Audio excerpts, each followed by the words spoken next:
ഇന്ന് തന്നെ ഡൗൺലോഡ് ചെയ്യൂ. കാണൂ നിങ്ങളുടെ ഫേവറേറ്റ് ഷോസ്. അല്ല, ഇതാരും മാഡോ ഒന്ന് വിളിച്ചു പറഞ്ഞിട്ടുണ്ടെങ്കിൽ ഞാൻ അങ്ങോട്ട് വരുമായിരുന്നല്ലോ. ഇരിക്കടോടെ. എന്റെ ഭർത്താവിന്റെ അച്ഛന് കൊടുക്കാത്ത ആദരവൊന്നും താൻ എനിക്ക് തരണ്ട. ഇനി താനത് തന്നാ തന്നെ ഞാൻ സ്വീകരിക്കയില്ല. കാരണം ആദരവും ബഹുമാനവും ഒക്കെ കൊടുക്കുന്നവന് വേണം മിനിമം ഒരു അന്തസ്. തനിക്കത് തന്റെ 7 അയലത്ത് കൂടി പോലും പോയിട്ടില്ല. അല്ല മാഡം എന്താ ഇങ്ങനെയൊക്കെ പറയുന്നേ? അല്പം മുമ്പ് താൻ ഒരാളെ മദ്യപാനി എന്ന് മുദ്രകുത്തി ആൾക്കാരുടെ മുന്നിട്ട് അപമാനിച്ച് പോലീസിൽ ഏൽപ്പിച്ചില്ലേ? ഓ, അതൊരു വഴിപോക്കൻ. കളക്ടറേറ്റിൽ കയറി അക്രമം കാണിക്കാൻ ശ്രമിച്ചു. അവനെ ഞാൻ പിടിച്ച് പോലീസിൽ ഏൽപ്പിച്ചു. അത് മാഡത്തിന്റെ ആരെങ്കിലും ആണോ? അയ്യോ, അതെനിക്ക് അറിയില്ലായിരുന്നു മാഡം. സത്യമായിട്ടും എനിക്ക് അറിയില്ലായിരുന്നു. എടോ ജോൺ എബ്രഹാമേ, തനിക്ക് ഇതിലും നല്ല പണി അഭിനയോ? ഞാൻ ഇതിനു മുൻപും പറഞ്ഞിട്ടുള്ള കാര്യം തന്നെ ഒന്നുകൂടി പറയാം. ഒരു ഓസ്കാർ അവാർഡിനുള്ള വകുപ്പൊക്കെ തന്റെ മുഖത്ത് മിന്നി മറയുന്നുണ്ട്.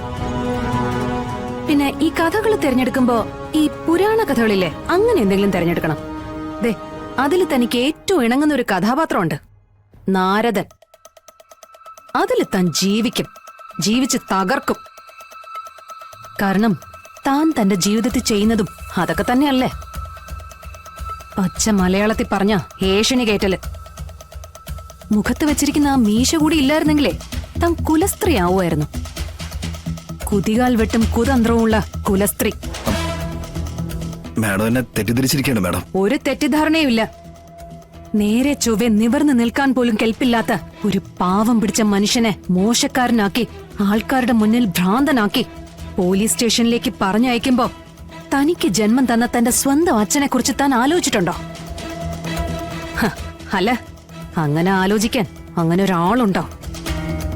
അങ്ങനെ ഉണ്ടെങ്കിൽ താൻ ഈ പ്രവൃത്തി കാണിക്കില്ലായിരുന്നല്ലോ. അല്ല മാഡം എന്താ ഒരുമാതിരി കവലച്ചട്ടമ്പിയോട് സംസാരിക്കുന്ന പോലെ? എനിക്ക് ഇതിലും മാന്യമായിട്ട് സംസാരിക്കാൻ അറിയാം. പക്ഷേ അത് തന്റെ അടുത്ത് പറ്റില്ല. കൊടുക്കേണ്ടത് കൊടുക്കേണ്ടവരുടെ അടുത്തല്ലേ കൊടുക്കാൻ പറ്റൂ. ഇല്ലെങ്കിൽ കിട്ടുന്നവന് ദഹിക്കില്ല, തൊണ്ടേ കെട്ടും. ദേ, തന്റെ ഈ 3rd റേറ്റ് അടുക്കളപ്പണിയും കൊണ്ട് എന്റെ കുടുംബക്കാരുടെ അടുത്തേക്ക് എങ്ങനെ വന്ന കളക്ടർ ശാലിനി വിഷ്ണുവിന്റെ പവർ എന്താണെന്ന് താൻ അറിയും.